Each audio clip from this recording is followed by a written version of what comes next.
Hello my dear students, welcome back to my channel. ಇವತ್ತು ಮತ್ತೊಂದು concept ಹೇಳ್ಕೊಡ್ತೀನಿ 3 ಮಾರ್ಕ್ಸ್ಗೆ. ತುಂಬ ಇಂಪಾರ್ಟೆಂಟು. ಎಲ್ಲರೂ ಡಿಮ್ಯಾಂಡ್ ಮಾಡ್ತಾ ಇರಿ ಇದೊಂದು ವಿಡಿಯೋ ಮಾಡಿಕೊಡಿ ಸರ್ ಅಂತ ಹೇಳ್ಬಿಟ್ಟು. ಸೊ ಸೆಕೆಂಡ್ PU ಬೋರ್ಡ್ ಎಕ್ಸಾಮ್ಗೆ, that is preparation of potassium dichromate from chromite ore ಅಂತ ಹೇಳ್ಬಿಟ್ಟು. ಇದು ನಿಮಗೆ ಡಿ ಬ್ಲಾಕಿಂದ ಬರುವಂಥ ಕಾನ್ಸೆಪ್ಟ್ ಇದು. ಇದರಲ್ಲಿ 2 ಪ್ರಿಪ್ರೇಷನ್ ಇದೆ ನಿಮಗೆ. ಒಂದು ಪೊಟ್ಯಾಷಿಯಂ ಡೈಕ್ರೋಮೇಟ್ ಅಂತ ಹೇಳ್ಬಿಟ್ಟು, ಇನ್ನೊಂದು ಪೊಟ್ಯಾಷಿಯಂ ಪರ್ಮಾಂಗನೇಟ್. ಸೊ ನೀವು ಇವೆರಡು ಪ್ರಿಪ್ರೇಷನ್ ಕಲ್ತ್ಕೊಂಡಿದ್ದೀರಾ ಅಂದ್ರೆ 3 ಮಾರ್ಕ್ಸ್ ಖಂಡಿತ ನಿಮಗೆ ಸಿಗುತ್ತೆ ಅಲ್ವಾ. ಎರಡರಲ್ಲಿ ಒಂದು ಪ್ರಿಪ್ರೇಷನ್ ಕೇಳ್ತಿರ್ತಾರೆ. ಸೊ ಹಾಗಾಗಿ ಎಲ್ಲರೂ ಕೂಡ ಈ ವಿಡಿಯೋನ ಕೇಳ್ತಾ ಇದ್ರಿ. ನಾನು ಈ ವಿಡಿಯೋ ಮಾಡಿರಲಿಲ್ಲ. ಸೊ ಇವತ್ತು ಇದನ್ನು ಹೇಳ್ಕೊಡ್ತೀನಿ ಪ್ರಿಪ್ರೇಷನ್ ಮಾಡೋದು ಹೇಗೆ ಅಂತ. ನೋಡಿ, ಎಕ್ಸಾಮ್ ಅಲ್ಲಿ ನೀವು ಸ್ವಲ್ಪ ಹುಷಾರಾಗಿರ್ಬೇಕು. ಅವರು ಪೊಟ್ಯಾಷಿಯಂ ಡೈಕ್ರೋಮೇಟ್ ಅಂತ ವರ್ಡ್ಸ್ ಅಲ್ಲಿ ಕೊಡ್ಬೋದು, ಇಲ್ಲ ಫಾರ್ಮುಲಾ ಕೊಡ್ಬೋದು. ಇನ್ನೊಂದು KMnO4 ಇದೆ, ಪೊಟ್ಯಾಷಿಯಂ ಪರ್ಮಾಂಗನೇಟ್. ಎಷ್ಟೋ ಸಲ ಸ್ಟೂಡೆಂಟ್ಸ್ ಏನ್ ಮಾಡ್ತೀರಾ, ಡೈಕ್ರೋಮೇಟ್ ಕೇಳಿದ್ರೆ KMnO4 ಆನ್ಸರ್ ಬರ್ದಿರ್ತೀರಾ, KMnO4 ಕೇಳಿದ್ರೆ ಇದ್ರ ಆನ್ಸರ್ ಬರ್ದಿರ್ತೀರಾ. ಹಾಗಾಗಿ ನೇಮ್ ಮತ್ತೆ ಫಾರ್ಮುಲಾ ಕರೆಕ್ಟ್ ಆಗಿ ನೋಡ್ಕೊಳ್ಳಿ. ಪೊಟ್ಯಾಷಿಯಂ ಡೈಕ್ರೋಮೇಟ್ ಕೇಳಿದಾರಾ ಇಲ್ಲ ಪೊಟ್ಯಾಷಿಯಂ ಪರ್ಮಾಂಗನೇಟ್ ಕೇಳಿದಾರ ಅಂತ.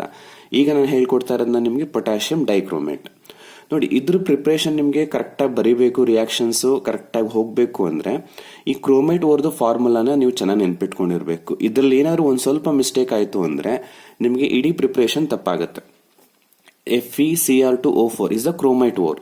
ಎಷ್ಟೋ ಸಲ ನೀವು ಇಲ್ಲಿ Cr2 ಬದಲು 1 ಹಾಕೊಂಡ್ಬಿಡ್ತೀರಾ, Fe1 ಬದಲು 2 ಹಾಕೋತೀರಾ. ಸೊ ಈ ಮಿಸ್ಟೇಕ್ ಮಾಡಿದ್ರೆ ನಿಮಗೆ ಫಸ್ಟ್ ಸ್ಟೆಪ್ ಅಲ್ಲೇ ಈ ಕಾಂಪೌಂಡ್ ಬರೋದ್ರಿಂದ ಇಲ್ಲಿ ನೀವು ಮಿಸ್ಟೇಕ್ ಮಾಡಿದ್ರೆ ಇನ್ನೆಲ್ಲ ಸ್ಟೆಪ್ಸ್ ಮಿಸ್ಟೇಕ್ ಆಗಿರುತ್ತೆ, ಅವಾಗ ಮಾರ್ಕ್ಸ್ ಹೋಗ್ತದೆ. ಆಗ ಇದನ್ನ ಕರೆಕ್ಟಾಗಿ ನೆನ್ಪಿಟ್ಕೊಳ್ಳಿ. ಅದಕ್ಕೆ ನಾನು ನೇಮ್ ಮತ್ತೆ ಫಾರ್ಮುಲಾ ಎರಡೂ ಬರ್ದಿದ್ದೀನಿ. ಸೊ ನಾನೀಗ FeCr2O4 ನ ತಗೊಂಡು K2Cr2O7 ನ ಪ್ರಿಪೇರ್ ಮಾಡಬೇಕು. ಓಕೆನಾ? ಈಗ FeCr2O4 ತಗೊಳ್ಳೋಣ ಫಸ್ಟ್ ಸ್ಟೆಪ್ ಅಲ್ಲಿ. ಓಕೆ, FeCr2O4 ಅನ್ನ ತಗೊಳ್ಳೋಣ. ಇದಕ್ಕೆ ನೀವೇನ್ ಮಾಡಿ ಅಂದ್ರೆ ಸೋಡಿಯಂ ಕಾರ್ಬೋನೇಟ್ ನ ಮಿಕ್ಸ್ ಮಾಡಿ.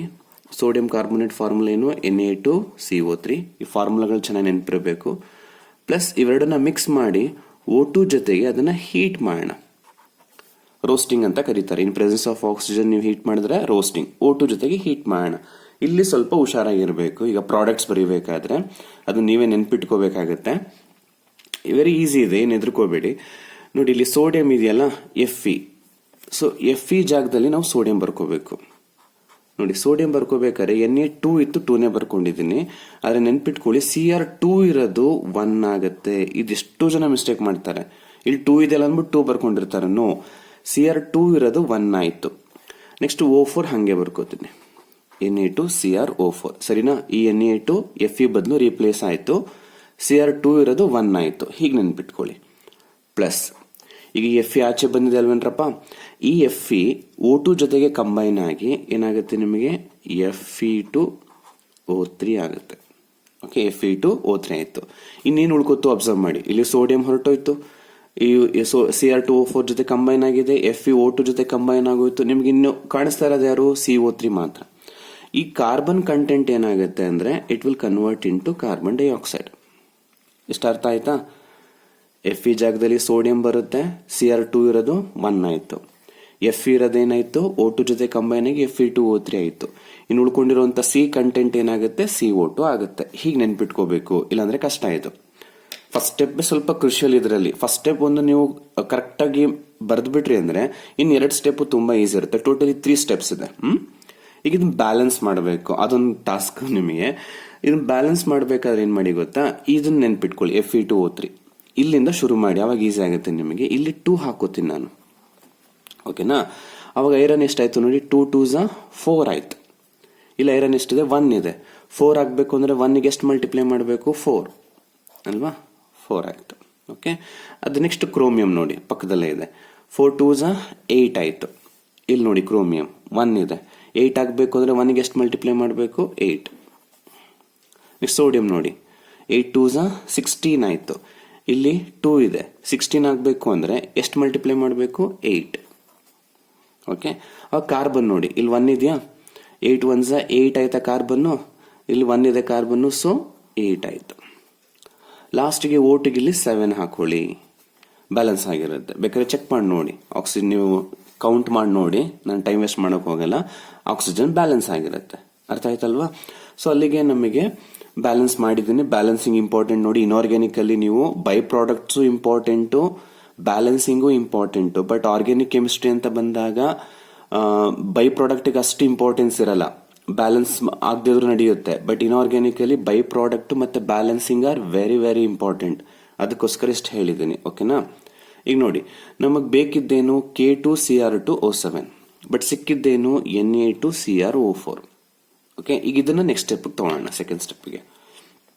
ಸೊ ಸೆಕೆಂಡ್ ಸ್ಟೆಪ್ ಅಲ್ಲಿ Na2Cr2O4 ತಗೊಳ್ಳೋಣ. ಇಲ್ಲಿ ಅಬ್ಸರ್ವ್ ಮಾಡಿ, ನಮಗೆ K2Cr2O7 ಅಲ್ಲಿ CR ಎಷ್ಟಿದೆ? 2 ಇದೆ. ಬಟ್ ನಮಗೆ CR ಎಷ್ಟು ಸಿಕ್ಕಿದೆ? ಇಲ್ಲಿ 1 ಇದೆ, ಅಂದ್ರೆ ಮೋನೋಕ್ರೋಮೇಟ್ ಅಂತ. ಬಟ್ ನಮಗ್ ಬೇಕಾಗಿರೋದು ಡೈಕ್ರೋಮೇಟ್. ಇಲ್ಲಿ CR 1 ಇದೆ, ಒಂದಿರೋ ಅಂತ ಕಾಂಪೌಂಡ್ ಸಿಕ್ಕಿದೆ. ನಮಗೆ 2 CR ಇರೋ ಅಂತ ಕಾಂಪೌಂಡ್ ಬೇಕು. ಅಂದ್ರೆ ಮೋನೋನ ಡೈ ಮಾಡ್ಬೇಕು ನಾನು. ಮೋನೋನ ಡೈ ಮಾಡಬೇಕು ಅಂದ್ರೆ ವೆರಿ ಈಸಿ, ಆಸಿಡ್ ಅನ್ನ ಹಾಕಿ. ಇಲ್ಲಿ H+ ಅಂದ್ರೆ ಅರ್ಥ ಆಸಿಡ್ ಅಂತ. ಆಸಿಡ್ ಅನ್ನ ಆಡ್ ಮಾಡೋದ್ರಿಂದ ಮೋನೋ ಇರೋದೇನಾಗುತ್ತೆ? ಡೈ ಆಗುತ್ತೆ ಕಣ್ರಪ್ಪ. ನೆಕ್ಸ್ಟ್ ಆರೋ ಮಾರ್ಕ್ ಹಾಕೋಣ. ಅವಾಗ Na2, ಓಕೆ, CR1 ಇರೋದೇನಾಗುತ್ತೆ? 2 ಆಯ್ತು. ಯಾವಾಗ CR1 ಇರೋದು 2 ಆಗುತ್ತೆ, ಆಟೋಮೆಟಿಕಲಿ O7 ಆಗುತ್ತೆ. Na2Cr2O7 ಆಯ್ತು. ಪ್ಲಸ್ ನಿಮಗೆ ಬೈ ಪ್ರಾಡಕ್ಟ್ ಬರುತ್ತೆ Na+ ಅನ್ಬಿಟ್ಟು, ಮತ್ತೆ H+ ಇರೋದೇನಾಗುತ್ತೆ? H2O ಆಗುತ್ತೆ. ಓಕೆನಾ. ಸೊ ಈಗ ಇದನ್ನ ಬ್ಯಾಲೆನ್ಸ್ ಮಾಡಬೇಕು ನಿಮಗೆ. ಇಲ್ಲಿ ನೋಡಿ, CR ಎಷ್ಟಿದೆ ಇಲ್ಲಿ? ಅಲ್ಲಿಂದ ಶುರು ಮಾಡೋಣ. CR ಎಷ್ಟಿದೆಯಪ್ಪ? ಇಲ್ಲಿ 2 ಇದೆ. CR ಇಲ್ಲಿ ಎಷ್ಟಿದೆ? 1 ಇದೆ. ಸೊ 1 ಇರೋದು 2 ಆಗ್ಬೇಕು ಅಂದ್ರೆ 2 ನ ಮಲ್ಟಿಪ್ಲೈ ಮಾಡಬೇಕಾ? ಓಕೆ. ಸೋಡಿಯಂ ಎಷ್ಟಾಯ್ತು ಅವಾಗ? 2 2s 4 ಆಯ್ತು. ಇಲ್ಲಿ ಆಲ್ರೆಡಿ ಸೋಡಿಯಂ 2 ಇದೆ. 4 ಆಗ್ಬೇಕು ಅಂದ್ರೆ ಇದನ್ನೆಷ್ಟು ಇರಬೇಕು ನಿಮಗೆ? 2 ಇರಬೇಕಿದು. ಓಕೆ. ನೆಕ್ಸ್ಟ್ O ನೋಡಿ, 2 4s 8. ಇಲ್ಲಿ 7 ಇದೆ. ಓಕೆ, ಇಲ್ಲಿ 1 ಇದೆ. 7 + 1 8, ಅದು ಬ್ಯಾಲೆನ್ಸ್ ಆಯ್ತು. ನೆಕ್ಸ್ಟ್ H ನೋಡ್ರಪ್ಪ, ಎಷ್ಟಿದೆ? 2. ಇಲ್ಲಿ 1 ಇದೆ, ಸೊ 2 ಹಾಕೋಣ. ಓಕೆನಾ. ಸೊ ಅಲ್ಲಿಗೆ ನಮಗೆ ಏನ್ ಸಿಕ್ತು? Na2Cr2O7 ಸಿಕ್ತು. ಬೇಕಾಗಿರೋದೇನು? K2Cr2O7. ಸಿಕ್ಕಿರೋದೇನು? Na2Cr2O7. ಕಂಪೇರ್ ಮಾಡಿ ಅವೆರಡನ್ನ. ಏನ್ ಚೇಂಜಸ್ ಬೇಕು ನಮಗೆ? ನೋಡಿ, ಈ ಪೋರ್ಷನ್ ಸೇಮ್ ಇದೆ, Cr2O7. ಜಸ್ಟ್ ನನಗೆ Na ಜಾಗದಲ್ಲಿ ಏನ್ ಬೇಕು? ಪೊಟ್ಯಾಷಿಯಂ ಬೇಕು. ಅದನ್ನ ರೀಪ್ಲೇಸ್ ಮಾಡ್ಬಿಟ್ರೆ ಮುಗಿದೋಯ್ತು ನಿಮಗೆ, ಅಲ್ವಾ? Third step. So third step ಹೋಗೋಣ. ಇಲ್ಲಿ Na2Cr2O7 ತಗೊಂಡು ಇದಕ್ಕೆ ನಾವು KCl ಆಡ್ ಮಾಡೋಣ. ಯಾಕೆ ನಾನು ಪೊಟ್ಯಾಷಿಯಂ ಕ್ಲೋರೈಡೇ ತಗೋತಾ ಇದ್ದೀನಿ ಅಂತ ಹೇಳಿದ್ರೆ ಐ ನೀಡ್ ಪೊಟ್ಯಾಷಿಯಂ. ಸೊ ಏನ್ ಮಾಡಿ, ಜಸ್ಟ್ ಇಂಟರ್ಚೇಂಜ್ ಮಾಡ್ರಪ್ಪ. ನೋಡಿ, ಹೀಗೆ ಆರೋ ಮಾರ್ಕ್ ಹಾಕ್ತೀನಿ. ಇದರ ಅರ್ಥ ಏನು? ಇವರಿಬ್ರನ್ನ ಇಂಟರ್ಚೇಂಜ್ ಮಾಡೋಣ. ಇಂಟರ್ಚೇಂಜ್ ಅಂದ್ರೆ ಗೊತ್ತಲ್ವಾ? ಸೋಡಿಯಂ ಜಾಗದಲ್ಲಿ ಪೊಟ್ಯಾಷಿಯಂ ಬರೀರಿ, ಪೊಟ್ಯಾಷಿಯಂ ಜಾಗದಲ್ಲಿ ಸೋಡಿಯಂ ಬರೀರಿ. ಓಕೆ. ಸೊ ಈಗ ನಾನು ಸೋಡಿಯಂ ಜಾಗದಲ್ಲಿ ಪೊಟ್ಯಾಷಿಯಂ ಬರ್ಕೋತೀನಿ. K2Cr2O7 ಪ್ಲಸ್ ಪೊಟ್ಯಾಷಿಯಂ ಜಾಗದಲ್ಲಿ ಸೋಡಿಯಂ ಬರ್ಕೋತೀನಿ, NaCl. ಓಕೆನಾ. ಅಲ್ಲಿಗೆ ನಮಗೆ ಬೇಕಾಗಿರೋ ಕಾಂಪೌಂಡ್ ಸಿಕ್ತು. ಆದ್ರೆ ಬ್ಯಾಲೆನ್ಸ್ ಮಾಡಬೇಕು. ಸೋಡಿಯಂ ನೋಡಿ 2 ಇದೆ, ಸೋಡಿಯಂ 1 ಇದೆ, ಸೊ 2 ಹಾಕೋತೀನಿ. ಪೊಟ್ಯಾಷಿಯಂ ಇಲ್ಲಿ 2 ಇದೆ, ಇಲ್ಲಿ 1 ಇದೆ, ಸೊ 2 ಹಾಕೋಣ. Everything is balance. ನಮಗೆ ಬೇಕಾಗಿರುವಂತ K2Cr2O7 ಸಿಕ್ತು. ನೋಡಿ, ಈ ಪ್ರಿಪರೇಷನ್ ಆಫ್ ಪೊಟ್ಯಾಷಿಯಂ ಡೈಕ್ರೋಮೇಟ್ ಕೇಳಿದ್ರೆ ನೀವು ನಾನು ಏನ್ ಬರ್ದಿದ್ದೀನೋ ಈ ತರ 3 ಸ್ಟೆಪ್ಸ್ ನೀಟಾಗಿ reactants, products, by products balancing ಮಾಡಿ ಇಷ್ಟು ಬರೆದ್ರೆ ಸಾಕು, ನಿಮಗೆ ಖಂಡಿತ 3 ಮಾರ್ಕ್ಸ್ ಕೊಡ್ತಾರೆ. ಇದಕ್ಕೆ ಎಷ್ಟು ಮಾರ್ಕ್ಸ್? ಇದಕ್ಕೆ 3 ಮಾರ್ಕ್ ಖಂಡಿತ ಸಿಗುತ್ತೆ. ಓಕೆನಾ. ಸೊ ಹಾಗಾಗಿ ನೀಟಾಗಿ ಕಲ್ತ್ಕೊಳ್ಳಿ, ಪ್ರಾಕ್ಟೀಸ್ ಮಾಡಿ, ಬರ್ದು ಗೊತ್ತಾಗದಿದ್ದಾಗ ಇನ್ನೊಂದ್ಸಲ ಮತ್ತೆ ವಿಡಿಯೋ ನೋಡಿ, ಅವಾಗ ನೀಟಾಗಿ ಅರ್ಥ ಆಗುತ್ತೆ. ಇದ್ರ ಜೊತೆಗೆ ಇನ್ನೊಂದಿದೆ ಪೊಟ್ಯಾಷಿಯಂ ಪರ್ಮಾಂಗನೇಟ್ ಅಂತ. ಸೊ ಇದು ಮತ್ತೆ ಅದು ಎರಡೂ ಕಲ್ತಿರ್ಬೇಕು ನೀವು. ಎರಡರಲ್ಲಿ ಯಾವ್ದಾದ್ರು ಒಂದು ನಿಮಗೆ 3 ಮಾರ್ಕ್ಸ್ಗೆ ಪಾರ್ಟ್ C ನಲ್ಲಿ ಬರುವಂತ ಚಾನ್ಸಸ್ ಇರುತ್ತೆ. ಸೊ ಅದರಿಂದ ಇದನ್ನ ನೋಡ್ಕೊಳ್ಳಿ. ನೆಕ್ಸ್ಟ್ ವಿಡಿಯೋದಲ್ಲಿ ನಾನು ನಿಮಗೆ ಪೊಟ್ಯಾಷಿಯಂ ಪರ್ಮಾಂಗನೇಟ್ ಅನ್ನ ಹೇಗೆ ಪ್ರಿಪೇರ್ ಮಾಡಬೇಕು ಅಂತ ಹೇಳ್ಕೊಡ್ತೀನಿ. So till then take care, ಬಾಯ್.